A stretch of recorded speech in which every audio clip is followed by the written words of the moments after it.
बांग्लादेश में 31 दिसंबर 2024 को एक महत्वपूर्ण घटनाक्रम सामने आया है, जहां एंटी डिस्क्रिमिनेशन स्टूडेंट्स मूवमेंट एडीएसएम ने 1972 के संविधान को समाप्त करने की मांग की है। छात्र संगठन का दावा है कि यह संविधान मुजीबवादी है और इसे समाप्त करना आवश्यक है। एडीएसएम के संयोजक हसनत अब्दुल्ला ने ढाका के सेंट्रल शहीद मीनार में आयोजित एक सभा में घोषणा की कि 31 दिसंबर की दोपहर को जुलाई क्रांति की घोषणा प्रस्तुत की जाएगी, जो 1972 के संविधान को अप्रासंगिक बना देगी। उन्होंने कहा कि यह संविधान भारत के हस्तक्षेप का मार्ग प्रशस्त करता है और बांग्लादेश की संप्रभुता के लिए खतरा है।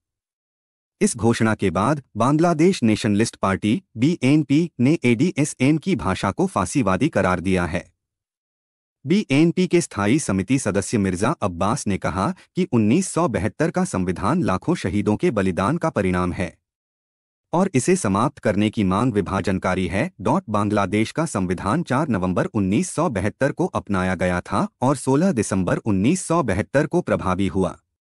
यह संविधान बांग्लादेश को एक एकात्मक संसदीय गणराज्य के रूप में राष्ट्रवाद, समाजवाद, लोकतंत्र और धर्मनिरपेक्षता को मौलिक सिद्धांतों के रूप में स्वीकार किया गया है। हालांकि समय समय पर इस संविधान की आलोचना भी हुई है। कुछ समूहों का मानना है कि यह संविधान बांग्लादेश की वर्तमान आवश्यकताओं को पूरा नहीं करता और इसमें संशोधन की आवश्यकता है। एडीएसएम का आंदोलन इसी असंतोष का प्रतिबिंब है, जो संविधान में व्यापक बदलाव की मांग कर रहा है। इस घटनाक्रम का अंतर्राष्ट्रीय परिप्रेक्ष्य में भी महत्व है। बांग्लादेश में राजनीतिक अस्थिरता और संवैधानिक बदलाव क्षेत्रीय स्थिरता को प्रभावित कर सकते हैं। भारत, जो बांग्लादेश का पड़ोसी और महत्वपूर्ण साझेदार है, इन परिवर्तनों पर निकटता से नजर रखेगा। इसके अलावा अंतर्राष्ट्रीय समुदाय भी बांग्लादेश में लोकतंत्र और मानवाधिकारों की स्थिति पर ध्यान देगा। एडीएसएम का आंदोलन बांग्लादेश में युवा पीढ़ी के बढ़ते राजनीतिक सक्रियता का संकेत है। छात्र समूहों का मानना है कि वर्तमान संविधान उनके अधिकारों और आकांक्षाओं को प्रतिबिंबित नहीं करता। वे एक ऐसे संविधान की मांग कर रहे हैं जो अधिक समावेशी हो और सभी नागरिकों के अधिकारों की रक्षा करे। हालांकि इस आंदोलन के आलोचक इसे बांग्लादेश की स्थिरता और एकता के लिए खतरा मानते हैं। वे कहते हैं कि संविधान में अचानक और व्यापक बदलाव से देश में अराजकता फैल सकती है। इसलिए वे संवैधानिक सुधार के लिए शांतिपूर्ण और लोकतांत्रिक प्रक्रिया की वकालत करते हैं। बांग्लादेश में संवैधानिक बदलाव की यह मांग एक जटिल और संवेदनशील मुद्दा है। यह देखना महत्वपूर्ण होगा कि सरकार, विपक्षी दल और नागरिक समाज इस चुनौती का सामना कैसे करते हैं। संविधान किसी भी राष्ट्र की आत्मा होती है और इसमें किसी भी प्रकार का बदलाव व्यापक विचार विमर्श और सहमति के बाद ही होना चाहिए। अंततः बांग्लादेश में चल रही यह संवैधानिक बहस देश के लोकतांत्रिक मूल्यों, राष्ट्रीय पहचान और भविष्य की दिशा को निर्धारित करने में महत्वपूर्ण भूमिका निभाएगी। यह आवश्यक है कि सभी पक्ष संवाद और सहयोग के माध्यम से एक ऐसा समाधान खोजें जो देश की स्थिरता, एकता और प्रगति को सुनिश्चित करे। इस संदर्भ में बांग्लादेश के अटॉर्नी जनरल ने भी संविधान से धर्मनिरपेक्ष शब्द को हटाने का सुझाव दिया है, जो देश में बढ़ती धार्मिक ध्रुवीकरण की प्रवृत्ति को दर्शाता है।